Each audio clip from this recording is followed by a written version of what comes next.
Assalamualaikum warahmatullahi wabarakatuh. Halo teman-teman semuanya, selamat datang di channel pribadi saya. Saya Fajar Asar akan menemani teman-teman semua dalam belajar bimbingan CPNS online di channel YouTube ini.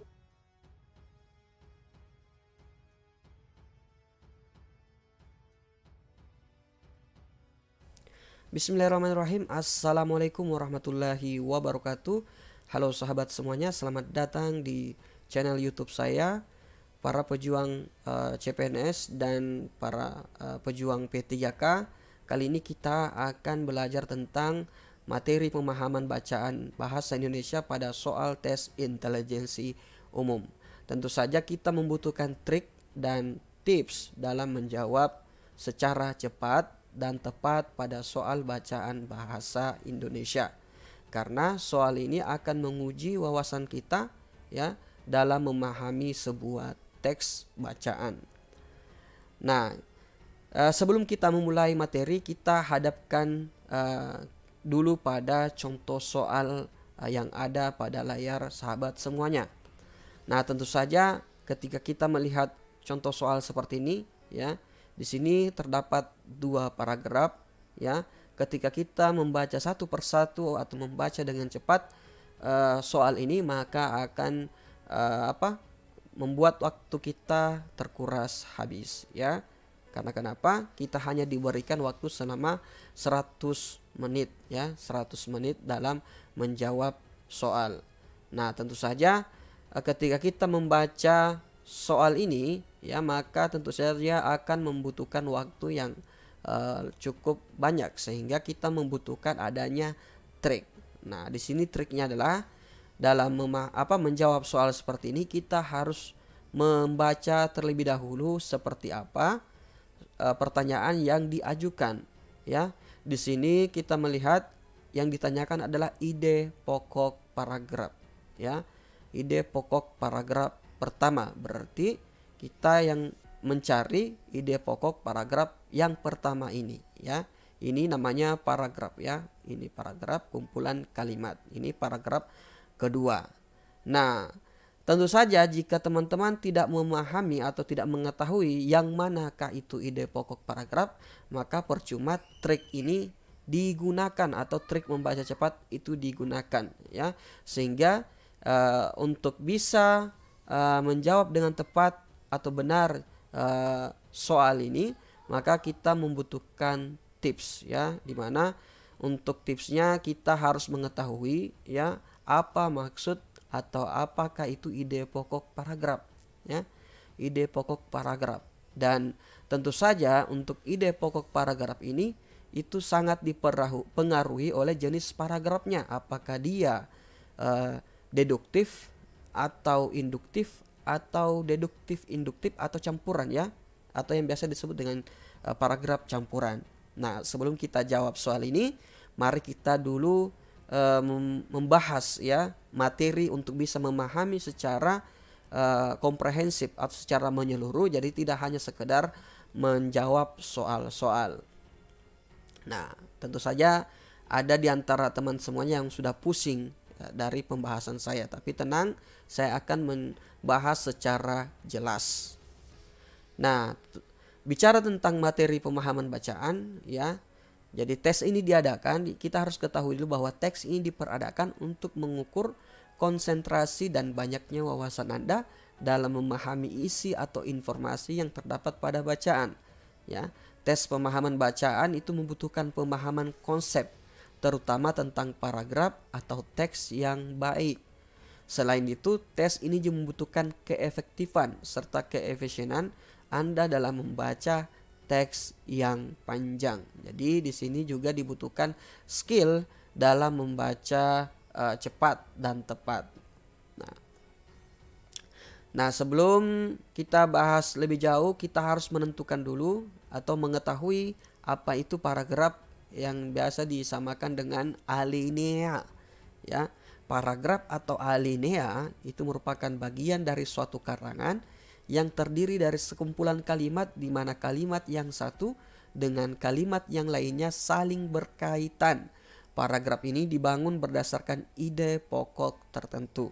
Dalam suatu paragraf terdapat kalimat utama atau kalimat topik dan kalimat penjelas. Jadi ingat, pada suatu paragraf itu terdapat kalimat utama atau kalimat topik dan kalimat penjelas. Selanjutnya ide pokok atau gagasan utama, ya, kita harus tahu ini bahwa yang manakah ide pokok atau gagasan utama, ya. Jadi ide pokok atau gagasan utama adalah gagasan yang menjadi dasar pengembangan paragraf, ya. Jadi ini merupakan dasar pengembangan paragraf. Kalimat utama adalah kalimat yang merangkum ide pokok secara menyeluruh, ya, dan mewakili kalimat-kalimat lain dalam sebuah paragraf. Dan kalimat penjelas adalah kalimat yang menjelaskan kalimat utama, ya. Jadi kita harus bedakan dulu yang mana itu ide pokok, kalimat utama, ya. Jadi kalimat utama adalah kalimat yang merangkum ide pokok secara menyeluruh dan mewakili kalimat-kalimat lain dalam sebuah paragraf. Dan kalimat penjelas adalah kalimat yang menjelaskan kalimat utama, ya, atau kalimat topik, ya. Adapun syarat pembentukan paragraf, ya, yang harus kita ketahui adalah yang pertama kesatuan. Paragraf dianggap mempunyai kesatuan jika kalimat-kalimat dalam paragraf itu tidak terlepas dari topiknya atau selalu relevan dengan topik. Jadi ingat sahabat semuanya, paragraf itu harus selalu relevan dengan topiknya, ya. Semua kalimat terfokus pada topik dan mencegah masuknya hal-hal yang tidak relevan, ya. Yang kedua, kepaduan. Syarat kedua yang harus dipenuhi oleh sebuah paragraf ialah koherensi atau kepaduan. Satu paragraf bukanlah merupakan kumpulan atau tumpukan kalimat yang masing-masing berdiri sendiri atau terlepas, tetapi dibangun oleh kalimat-kalimat yang mempunyai hubungan timbal balik. Yang ketiga, kelengkapan. Suatu paragraf dikatakan lengkap jika berisi kalimat-kalimat penjelas yang cukup untuk menunjang kejelasan kalimat utama atau kalimat topik. Sebaliknya, suatu paragraf dikatakan tidak lengkap jika tidak dikembangkan atau hanya diperluas dengan pengulangan-pengulangan. Jadi paragraf dikatakan tidak lengkap ketika terjadi banyak pengulangan. Nah, di sini untuk jenis paragraf berdasarkan letak gagasan utama, ya.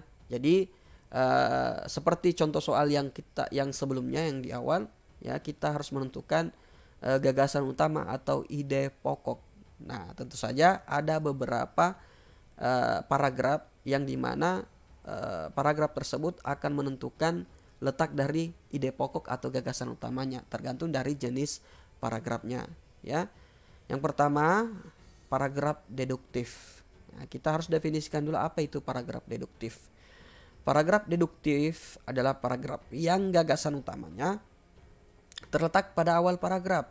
Jadi ingat, paragraf deduktif adalah paragraf yang gagasan utamanya terletak pada awal paragraf. Kalimat utama terletak di awal paragraf. Kalimat kedua dan seterusnya merupakan kalimat penjelas. Jadi kuncinya di sini adalah untuk mengetahui yang mana itu paragraf deduktif. Itu biasanya posisinya dari umum ke khusus. Jadi paragraf deduktif itu diawali, ya, kalimat pertamanya diawali dengan bahasa-bahasa secara umum dan akan diakhiri dengan bahasa-bahasa secara khusus atau kesimpulan secara khusus. Yang kedua, paragraf induktif, ya. Paragraf induktif adalah paragraf yang letak gagasan utamanya di akhir paragraf, ya. Jadi letak gagasan utamanya di akhir paragraf. Nah, untuk paragraf induktif sendiri dari jenis bahasanya yang digunakan itu dimulai dari khusus ke umum. Jadi dia mengawali dari contoh khusus kemudian diakhiri dengan kalimat yang bersifat umum. Selanjutnya, pada paragraf deduktif, ya, kita definisikan dulu paragraf deduktif adalah paragraf yang menempatkan gagasannya pada awal paragraf. Biasanya paragraf deduktif terdiri dari sebuah pernyataan umum. Ini yang saya sudah katakan sebelumnya, pernyataan umum yang disambung dengan penjelasan-penjelasan dalam artian membahas sesuatu yang umum, baru kemudian menjadi khusus. Nah, adapun contoh teksnya di sini fenomena macet ya sudah biasa dijumpai di beberapa kota besar di Indonesia ya. Nah, kemudian kita lihat di sini ada hal yang mengkhusus ya. Ini pernyataan khusus, pelanggaran pengguna jalan yang semakin mengakibatkan lalu lintas tidak terkendali. Jadi ini merupakan pernyataan khusus dan ini pernyataan yang bersifat umum. Dikatakan bersifat umum karena dia membahas tentang sesuatu yang umum, yaitu fenomena macet dan ditemukan di Indonesia ya, kota besar di Indonesia. Jadi ini merupakan diawali oleh pernyataan yang bersifat umum sehingga dikatakan bahwa jenis paragraf ini merupakan paragraf deduktif ya. Ini paragraf deduktif sehingga untuk ide pokoknya atau gagasan utamanya letaknya di awal paragraf, yaitu fenomena macet sudah biasa dijumpai di beberapa kota besar di Indonesia. Selanjutnya paragraf induktif. Paragraf induktif adalah paragraf yang letak gagasan utamanya berada di akhir paragraf ya. Jadi paragraf induktif, ingat teman-teman semuanya, itu letak ide pokoknya itu ada di akhir paragraf. Paragraf induktif dapat dibedakan menjadi ya. Jadi harus teman-teman ketahui bahwa pada paragraf induktif itu terbagi menjadi 3. Ada yang disebut dengan analogi, yaitu menarik kesimpulan berdasarkan persamaan isi dengan sesuatu yang dikenal. Biasanya pada paragraf analogi ini ya itu kuncinya ya, kata kuncinya selalu menyamakan atau selalu dengan kata-kata sama halnya ya, atau ibarat atau perumpamaan. Nah, kemudian generalisasi ya. Nah, generalisasi adalah proses pengambilan keputusan dengan memberikan pernyataan yang bersifat khusus berupa perihal atau kejadian-kejadian untuk mendapatkan kesimpulan yang bersifat umum ya. Salah satu contohnya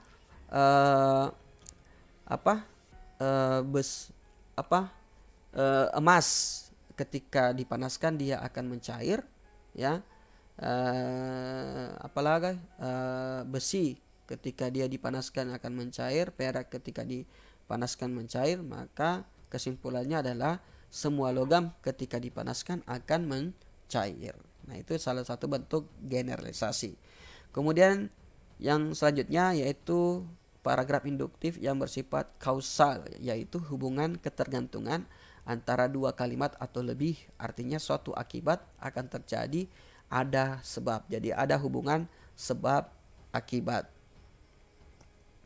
Nah, adapun contohnya di sini untuk paragraf induktif ya.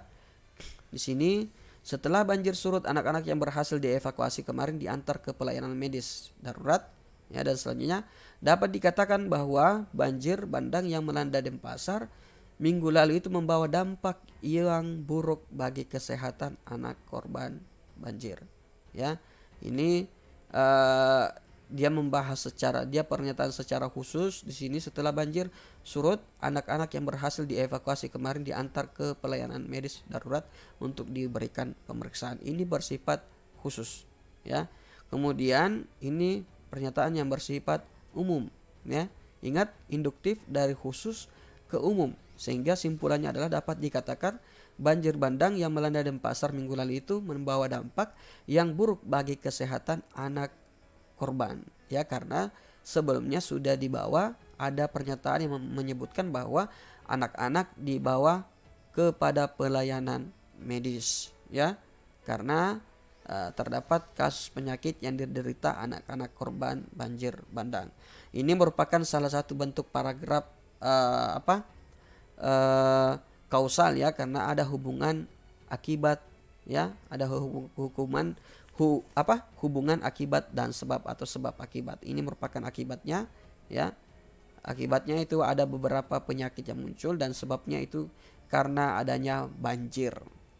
Selanjutnya contoh paragraf analogi ya. Nah, di sini kita melihat ada sebuah paragraf teks ya. Teman dapat menjadi cerminan pada diri seseorang ya. Pilih dalam pertemanan memang perlu dilakukan sebab teman dapat memberikan pengaruh dalam hidup. Misalnya, saat seseorang berteman dengan penjual parfum, orang tersebut akan tertular wangi dari parfum si penjual. Ini merupakan salah satu bentuk analogi, ya, di mana seseorang itu akan berperilaku seperti apa pertemanannya, sehingga kita harus memilih-milih pertemanan, ya. Jadi ini merupakan sebuah analogi, ya, analogi parfum dengan teman. Selanjutnya, contoh paragraf generalisasi. Di sini kita melihat sebuah teks setelah karangan anak-anak kelas 3 diperiksa, ternyata Ali ini khusus, Toto ini mengkhusus, Alex khusus, dan Burhan mengkhusus. Itu mendapat nilai 8. Anak-anak yang lain mendapat 7. Hanya Maman yang 6 dan tidak seorang pun mendapat nilai kurang. Sehingga disimpulkan boleh dikatakan anak kelas 3 sudah cukup pandai mengarang. Nah, itu dari AS Broto. Ini contoh khususnya, ini khusus, kemudian akan disimpulkan, ya, secara atau digeneralkan. Nah, ini salah satu bentuk paragraf induktif juga, ya. Jadi dia mengeneralkan, dia menyimpulkan dari beberapa pernyataan bersifat khusus. Selanjutnya contoh paragraf kausalitas atau hubungan sebab akibat. Mencairnya es di kutub utara dan selatan, ya, ini merupakan akibat ini.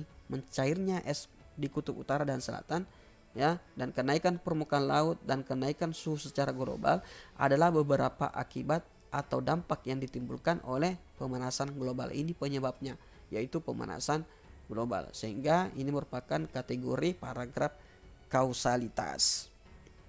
Selanjutnya paragraf campuran atau deduktif induktif. Pada paragraf campuran adalah paragraf yang gagasan utamanya terletak di awal dan di akhir paragraf. Jadi ini untuk ide pokoknya terletak pada awal dan akhir paragraf atau tersebar pada seluruh kalimat. Biasanya pada jenis paragraf ini terdapat pada karangan deskripsi dan narasi. Nah, adapun contoh paragraf campurannya yaitu pendidikan yang paling utama bagi anak adalah pendidikan karakter, ya. Jadi ini hal yang paling utama. Kemudian disimpulkan, jadi pendidikan karakter harus diutamakan dalam pendidikan. Nah, ini di sini sudah disebutkan bahwa pendidikan yang utama adalah pendidikan karakter. Di sini setelah itu pada akhirnya dia pernyataannya dibalik, ya. Jadi logikanya dibalik, pendidikan karakter harus diutamakan, ya, dalam pendidikan. Ini merupakan contoh paragraf campuran. Nah, di sini juga contoh paragraf campuran, apabila kita jarang mengonsumsi sayuran hijau bisa berakibat tidak baik bagi kesehatan. Nah, ternyata jadi dia menegaskan apa yang ada di kalimat atau di awal paragraf, ya. Ternyata jarang mengonsumsi sayuran hijau bisa berbahaya bagi tubuh kita. Nah, mengenai tentang paragraf, ya, untuk bisa mengetahui apa maksud dan tujuan paragraf tersebut, kita harus menentukan juga, ya. Kita harus membagi bahwa paragraf itu berdasarkan tujuannya itu ada beberapa, yaitu paragraf narasi, deskripsi, eksposisi, argumentasi, dan persuasi, ya. Narasi ini adalah menceritakan, ya, dalam ini biasanya memiliki nuansa waktu, ya. Ini deskripsi itu menggambarkan, ya. Nah, deskripsi itu biasanya dia detail dari ruangan tersebut, bentuknya, ya, warna kulitnya dan seperti apa. Dan jenis baju yang digunakan selalu mendetail, dia selalu menggambarkan dan mencoba menceritakan atau menunjukkan dalam pikiran kita. Nah, eksposisi ini dia melakukan sebuah penjelasan, ya. Di sini argumentasi adalah pembuktian dan di sini persuasi adalah ajakan. Nah, kita bahas satu persatu. Paragraf narasi adalah paragraf atau karangan yang menceritakan suatu kejadian atau peristiwa. Jadi di sini bersifat peristiwa atau kejadian. Paragraf ini bisa dibuat berdasarkan peristiwa atau kisah yang sebenarnya atau berdasarkan dari imajinasi dari sang penulis. Nah, bicara tentang peristiwa selalu berhubungan dengan waktu. Contohnya, aku adalah salah satu murid dari sekolah favorit di kotaku. Setiap hari jadwalku di sekolah sangat padat. Bel masuk di sekolahku memang baru masuk pukul 7, tapi kebiasakan setiap hari untuk bangun pagi pukul 4.00 agar tidak tergesa-gesa setelah bangun. Nah, di sini merupakan salah satu paragraf narasi karena menceritakan sebuah kejadian atau peristiwa yang berhubungan dengan waktu. Selanjutnya paragraf deskripsi. Paragraf deskripsi itu berisi penggambaran suatu objek atau tempat atau peristiwa tertentu kepada pembaca secara jelas dan terperinci, sehingga pembaca seolah-olah melihat secara jelas dan merasakan sendiri apa yang sudah digambarkan oleh penulis. Jadi seolah-olah pembaca itu hadir di lokasi tersebut. Nah, contoh paragraf deskripsi yaitu Pantai Nusa Penida memiliki tata keindahan alam. Nah, ini alam sudah menunjukkan gambaran yang menarik, khususnya bagi wisatawan yang mendambakan suasana nyaman. Ya, kita dibawa dalam suasana yang nyaman, tenang, jauh dari kebisingan kota. Pohon-pohonnya rindang, kita seolah-olah menggambarkan bahwa ada pohon di sekitar kita. Bentangan lautnya yang luas bagi penyelam. Pantai Nusa Penida juga menawarkan keindahan ikan laut yang sedang berenang. Jadi pada paragraf deskripsi ini mencoba untuk menggambarkan apa yang sedang dilihat oleh penulis dan kita bisa merasakan ada dan hadir dalam posisi penulis tersebut. Selanjutnya paragraf eksposisi. Paragraf yang memaparkan, menjelaskan, menyampaikan informasi, mengajarkan dan menerangkan suatu topik kepada pembaca dengan tujuan untuk memberikan informasi sehingga memperluas pengetahuan pembaca untuk memperjelas pemaparan yang dikemukakan pula dari data dan fakta. Jadi ini ada data dan fakta sehingga berusaha untuk menjelaskan dan menyampaikan informasi, ya. Nah, adapun contoh paragraf eksposisi di sini pohon anggur di samping buahnya yang digunakan untuk pembuatan minuman, daunnya pun dapat digunakan sebagai bahan untuk pembersih wajah. Ya, adapun caranya ini berusaha menjelaskan ya cara untuk bisa membuat minuman dari anggur, yaitu caranya ambillah daun anggur secukupnya lalu tumbuk sampai halus. Masaklah hasil tumbukan itu dengan air secukupnya dan tunggu sampai mendidih. Jadi ini berupaya untuk menjelaskan suatu cara, ya. Selanjutnya paragraf argumentasi. Paragraf ini mengungkapkan ide, gagasan atau pendapat penulis yang disertai dengan bukti dan fakta yang kuat agar pembaca bisa meyakini kebenaran yang diungkapkan oleh penulis atau menyatakan persetujuannya. Selanjutnya contoh paragraf argumentasi. Nah, pada paragraf argumentasi ini itu membutuhkan pembuktian, ya, di mana di sini kita melihat rokok mengandung banyak zat berbahaya, ya. Zat berbahaya. Pada saat kita menghisap rokok yang terasa adalah kenikmatan, namun rokok juga merusak tubuh kita perlahan-lahan. Karena zat-zat dalam rokok ada yang disebut dengan zat adiktif yang membuat kita ketagihan. Kemudian ada zat aseton, ya, yang merupakan pembersih zat kukuh, ya. Jadi ini merupakan pembuktian bahwa rokok itu adalah zat yang berbahaya. Selanjutnya paragraf persuasi. Paragraf persuasi ini bertujuan untuk membujuk pembaca supaya mau berbuat sesuatu sesuai dengan keinginan penulisnya. Adapun contohnya di sini dia menggunakan bahasa-bahasa seperti ini, ya, bahasa-bahasa yang sangat halus. Kita sebaiknya menyadari dan memiliki sikap peduli terhadap sampah. Oleh karena itu buanglah sampah pada tempat sampah. Jadi merupakan contoh paragraf persuasif yang bersifat ajakan, ya. Kemudian fakta dan opini, ya. Dalam sebuah paragraf kita harus mengetahui yang mana itu fakta, ya. Fakta adalah keadaan atau peristiwa yang benar-benar terjadi, ya. Ini yang benar-benar terjadi seperti Gunung Sinabung yang ada letaknya di Kabupaten Karo yang meletus pada tanggal 15 September tahun 2013. Ini merupakan sebuah hal fakta, ya. Dan opini itu adalah dia bersifat pernyataan dari seorang tokoh, ya. Dia subjektivitas, ya, dari hasil pengalaman dan wawasan dia yang dia miliki, yang sehingga dia menyimpulkan dia memberikan sebuah kejadian, ya, memberikan sebuah kesimpulan pada sebuah kejadian. Jadi itu merupakan opini. Nah, setelah kita memahami soal atau materi dari pemahaman bacaan bahasa Indonesia, nah selanjutnya kita setelah memahami materi yang sudah kita paparkan sebelumnya, maka kita menjawab contoh soal yang ada di awal materi kita, yang dimana di sini merupakan sebuah paragraf yang sangat panjang yang terdiri atas 2 paragraf atau 2 alinea, yang dimana yang ditanyakan adalah ide pokok paragraf pertama. Nah, di sini ide pokok paragraf pertama yang dicari adalah yang ini, ide pokok paragraf pertama.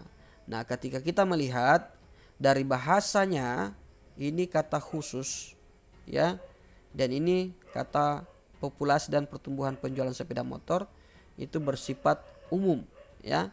Ini khusus, ini umum, berarti kesimpulannya bahwa paragraf ini itu merupakan paragraf deduktif ya, paragraf deduktif. Ingat, pada paragraf deduktif itu memiliki ide pokok di awal paragraf, sehingga ide pokoknya yaitu populasi dan pertumbuhan penjualan sepeda motor setidaknya bisa juga menjadi indikator pada pemulihan ekonomi, sehingga kita harus mencari jawaban yang berkaitan dengan ide pokok di sini ya.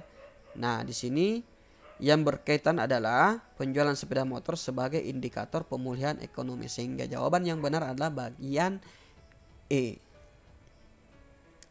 Selanjutnya contoh soal yang selanjutnya, seseorang yang menuntut ilmu sama halnya dengan mendaki gunung.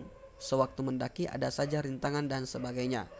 Nah, di sini kalau kita membaca soal ini, maka kita membutuhkan waktu yang cukup lama untuk memahami teksnya. Sehingga lagi-lagi trik yang harus digunakan adalah kita harus melihat terlebih dahulu soal yang ditanyakan.